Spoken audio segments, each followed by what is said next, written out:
Breaking news చూస్తున్నాం. మరోసారి భారత్ చేతిలో చిత్తుగా ఓడిపోయింది పాకిస్తాన్. ఆసియా కప్ సూపర్ 4లో టీమిండియా ఘన విజయం సాధించింది. వరుస ఓటములతో పాక్ జట్టుపై ఫుల్గా ట్రోలింగ్ మొదలైంది. సొంత ఆటగాళ్లపైన నిప్పులు చెరుగుతున్నారు పాకిస్తానీలు. మీరేం ఆటగాళ్ళరా అంటూ వారిపైన ఆగ్రహం వెళ్లగక్కుతున్నారు. ఎటు చూసినా కూడా పాకిస్తాన్కి తలవంపులు తప్పడం లేదు. పాకిస్తాన్ వాళ్ళకి అసలు పరువు ఎక్కడిది, పరువు పోవడానికి కానీ. సో పరువు పోయినట్టుగానే అక్కడి లోకల్ పబ్లిక్ కూడా, పాకిస్తానీ స్థానికులు, పాకిస్తానీ దేశస్తులు కూడా భావిస్తున్నారట. మీరేం ఆటగాళ్ళరా అంటూ పాక్ ప్రజలు మండిపడుతున్నారు. భారత్పై ఒక్క మ్యాచ్ కూడా గెలవకుండా ఏ మొహం పెట్టుకొని మళ్ళీ వస్తారంటూ సీరియస్ అవుతున్నారు. పాకిస్తాన్కు వస్తే చెప్పులతో కొడతామంటూ ఆగ్రహం వెలగక్కుతున్నారు. సోషల్ మీడియాలో ఫెయిల్యూర్ పాకిస్తాన్ ఇప్పుడు ట్రెండింగ్లో ఉంది. పాక్పై టీమిండియా కెప్టెన్ సూర్యకుమార్ సెటైర్లు విసిరారు. ఇకపై పాకిస్తాన్ మాకు ప్రత్యర్థి కాదు అన్నారు సూర్యకుమార్. ప్రత్యర్థి అని పిలిచే స్థాయిలో పాకిస్తాన్కు లేనే లేదన్నారు. 13-0-10-1 ఉన్న పాకిస్తాన్ను ప్రత్యర్థి అనలేమన్నారు. సో 13-0-10-1 తేడాతో పాకిస్తాన్తో మేము ఎలా పోల్చుకోగలుగుతామని చెప్పి ఆయన అంటున్నారు. రైట్, ఒకసారి సూర్యకుమార్ యాదవ్ కూడా మాట్లాడుకొచ్చారు. ఆయన ఏం మాట్లాడారో చూద్దాం. मैं एक्चुअली ये क्वेश्चन के ऊपर एक चीज़ बोलना चाहूँगा. मुझे ऐसा लगता है कि आप लोगों को ये क्वेश्चन पूछने बंद कर देना चाहिए अभी राइवलरी के ऊपर, बिकॉज राइवलरी मैंने तो स्टैंडर्ड राइवलरी एक ही बात है सर. कोई टीम अच्छा क्रिकेट खेले नहीं खेले, मेरे हिसाब से अगर दो टीमें 15-20 मैच खेल रही हैं और उसमें अगर 7 ऑल है या 8-7 से कोई आगे चल रहा है तो उसको अच्छा क्रिकेट खेलना बोलते हैं और उसको राइवलरी बोलते हैं. 13-0 10-1 मुझे पता नहीं क्या स्टैट है, but this is not a rivalry anymore. But yeah, I feel we played better cricket than them between 7-15 and also from bowling point of view. Sir, मैं actually ये question के ऊपर రైట్, ఇది కెప్టెన్ సూర్యకుమార్ యాదవ్ మాట్లాడుతున్న మాటలు. ఆయన ఏమంటున్నారంటే 13 మ్యాచ్లు ఆడితే 0 వాళ్ళు 13 మేము గెలిచాం, 10 మ్యాచ్లు ఆడితే వాళ్ళు 1 మేము 9 గెలిచాం. దీన్ని రైవల్రీ అనకూడదు. వాళ్ళకు మాకు అసలు పోటీయే కాదు. ఆ పిచ్చి కుక్క పాకిస్తాన్ మాకు పోటీ ఏంటి? వాడు అసలు పోటీయే కాదని చెప్పి కొట్టిపారేస్తున్నారు సూర్యకుమార్ యాదవ్. నిజంగానే పాకిస్తాన్ ప్రజలు కూడా వీళ్ళందరికీ వెంటనే రాగానే, నాకు తెలిసి పాకిస్తాన్లో ఎవరైనా కనుక తెలుగు అర్థమయ్యే వాళ్ళు ఉంటే ఈ వార్త వినండి. మీ ప్లేయర్స్ రాగానే వారందరికీ మంచిగా తలా ఓ చెప్పుల దండ మెడలో వేసి వారందరినీ గాడిదల మీద ఊరేగించండి. వీళ్ళ ప్రవర్తన, వీళ్ళ పనితీరు, వీళ్ళ యొక్క ఆలోచన, వీళ్ళ బుద్ధి, వీళ్ళ మైండ్ సెట్ మారినట్టు అలా చేస్తేనే బెటర్ ఏమో. ఇక్కడ తప్పు చేసే వాళ్ళని కొన్ని చోట్ల ఈ రకంగానే ఊరేగిస్తూ ఉంటారు. వాళ్ళు తప్పు తెలుసుకోవడం కోసం మాత్రమే. సో వాళ్ళు తప్పు చేశారు. ఏం తప్పు చేశారంటే ఆట రాకుండా వచ్చి ఆడతామని చెప్పి మీ దేశం పరువు తీశారు. వచ్చి ఈడికి వచ్చిన తర్వాత వాళ్ళు ఏం పెద్దగా పొడవలేక సహనం కోల్పోయి భారత్తో మ్యాచ్ ఓడిపోతూ ఉంటే ఒకడు గన్ ఫైరింగ్ చేస్తాడు, ఇంకొకడేమో ప్లేన్ కుప్పకూలిపోయింది అంటాడు, ఇంకొకడు వచ్చి గొడవ పెట్టుకుంటాడు. వాడికి చేతగాక నిజంగా దమ్ము, ధైర్యం, చీము, నెత్తు లాంటిది ఇంకేదైనా ఉంటే ఆటాడికి వెళ్ళిపోందండి. ఆటాడి గెలవండి. అంతేగాని చచ్చిన పాములాగా ఎన్నిసార్లు చంపుతాను చెప్పండి. ఇంకా పాకిస్తాన్ని కూడా ఆల్రెడీ చచ్చిన పాము, దాన్ని ఇంకా చంపినా కూడా అది ఇంకా తోకాడిస్తూ బతికే ఉన్నానని చెప్తోంది. కానీ దానిలో జీవోత్సవం లేదు, కేవలం తోకాడుతోంది వెనకాల అంతే. తోకాడిపోయి నేను బతికే ఉన్నానని ఇండికేషన్ ఇస్తోంది. సో ఇప్పుడు పాకిస్తాన్ పరిస్థితి అలానే ఉంది. సో ఎవరైనా పాకిస్తాన్ ప్రజలు వెంటనే మీ ప్లేయర్స్ 11 మంది అక్కడ రాగానే ఆ 11 మంది ప్లేస్ ఆ కోచు లేకపోతే పీసీబీ మొత్తానికి, పాకిస్తాన్ క్రికెట్ బోర్డు మొత్తానికి మెడలో చెప్పుల దండలు వేయించి, పాకిస్తాన్ ప్రాంతంలో 4 ప్రావిన్స్లు ఉన్నాయి.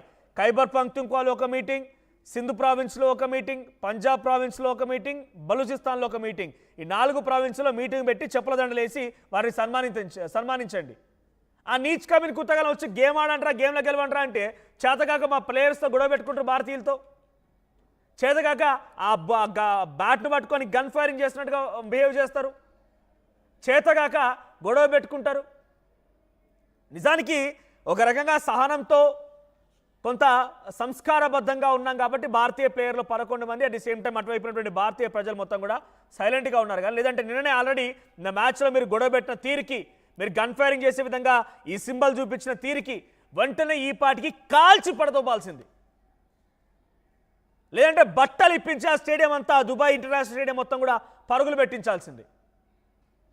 అరే ఆడలేక మధ్యలో తెరవన్నట్టు అక్కడ వాడు ఆడలేకపోతున్నాడు, ఏదో పిచ్చి పిచ్చి చేష్టలు చేస్తూ ప్రవర్తిస్తున్నాడు. సో పాకిస్తాన్ ప్రజలు కూడా ఇప్పుడు ఆగ్రహంతో ఉన్నారు.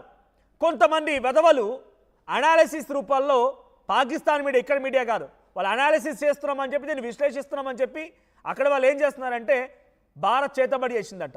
ఇంకేం బడి చేయలే, చేతగాక మధ్యలో తరలంటే ఇదే చేతబడి చేసిందా? చేతబడి చేస్తే మ్యాచ్లు గెలుస్తారా? మీరు నేర్చుకోండి మరి. పోయి మీకన్నా ఇంకెక్కడ చేతబడి ఎవరు చేయగలుగుతాడు? ఆ మసూద్ అజార్ గాడు, లేకపోతే హఫీజ్ సయ్యద్ గాడు, ఆసిమ్ మునీర్ గాడు, బిలావల్ భుట్టో, వీళ్ళందరూ చూస్తేనే పక్క అదే సినిమాలో విలన్ల క్యారెక్టర్ మాదిరిగా ఉండిపోతారు అంతా కూడా వీళ్ళందరూ పక్క. రైట్, అదే సినిమాలో అమరీష్ పూరి క్యారెక్టర్, అమరీష్ పూరి చేసిన క్యారెక్టర్గా అటువంటి చేతబడి చేసినటువంటి చేతబడి అంటేనే మీరు గుర్తుకొస్తారు. చేతబడి చేసి భారత్ మ్యాచ్ గెలిచిందంటారా? కనీసం మీ ప్రజలను మీ మీద ఉమ్మకుండా చూసుకోండి. సో పాకిస్తాన్ ప్రజలు ఇకనైనా వాళ్ళ యొక్క ప్రవర్తన వచ్చేసారైనా మ్యాచ్ గెలవాలంటే, ఈ దిక్కుమాలకి బుద్ధి రావాలంటే తలా ఒకటి 11 చెప్పుల జతలు పెట్టుకోండి దగ్గరగా. అన్ని చెప్పుల జతలు పాతయాన్ని విరిగిపోయినాయి, పెంట కుప్పల పడేసి ఉంటావని తీసుకొని జత కట్టుకొని ఒక దండలా పేర్చి మనిషికొక ఆ చెప్పుల దండ వేసి గాడిదలపై ఊరేగించండి అందరినీ కూడా. అప్పుడే సిగ్గొస్తుంది విధవులకి. ఇంత దుర్మార్గంగానా? ఒకటి చేతబడి చేస్తుంది అంటాడు, ఇంకొకటి గొడవ పెట్టుకుంటాడు, ఇంకొకటి గన్ ఫైరింగ్ అంటాడు.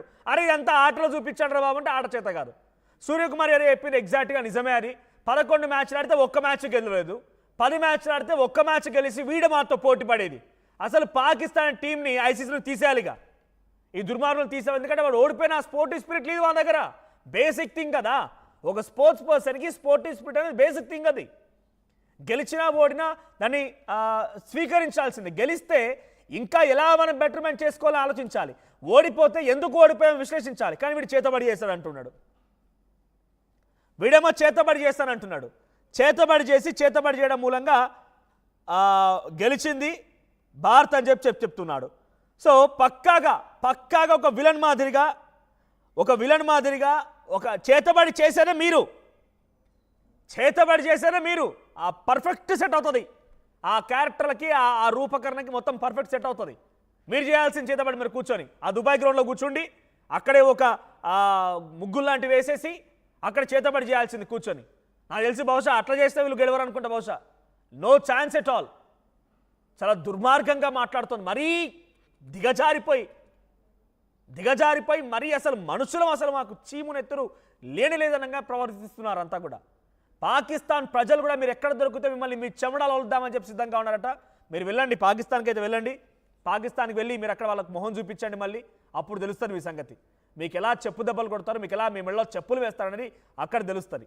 అనాలిసిస్ రూపంలో పాకిస్తాన్ మీడియా ఇప్పుడు ఏం చేస్తుందంటే, India had made something spiritual things, Shudra పూజలు చేసింది, చేతబడి చేసింది, అందుకే మా ప్లేయర్లు ఆడలేకపోయారు. ఎవరికి? అక్కడ ఫరూక్ అనే ప్లేయర్కి చేతబడి చేసామంట. వాడు పెద్ద ప్లేయర్, మరి వాడి చేతబడి చేస్తే వాడు ఆగిపోయాడా? అంత మూర్ఖత్వపు వేషాలు, పిచ్చి వేషాలు తప్ప నిజంగా జోకర్లు అనే దానికి వీళ్ళు పర్ఫెక్ట్ యాప్ట్ అవుతారేమో. మనం ప్రతిసారి అరే వాడు మనిషే కదా, పోనీలే ఎంతో కొంత వాడు మానవుడే కదా అనే రకంగా మనం ఆలోచిస్తున్నాం. But they proves every time we are wrong. మనం ఎప్పుడు కూడా తప్పని వాళ్ళు ప్రూవ్ చేస్తున్నారు. మనం వాళ్ళ గురించి అలా ఆలోచించకూడదు. మేము పిచ్చి బెదబలమే, మేమంతా కూడా మనుషులం కానే కాదు, దుర్మార్గులం, నీచకమైన కుత్తేగాలం అని చెప్పి వాళ్ళు మళ్ళీ వాళ్ళంతా వాళ్ళు తెలియజేస్తున్నారు. సో పాకిస్తాన్ వాళ్ళు మళ్ళీ మీరు ఎవరైనా కనుక కనీసం భారత్తో పోటీ పడాలన్నా, ఏదో కొద్దో గొప్ప ఏదో ఒక 2 చిన్న టీంలతో గెలవాలన్నా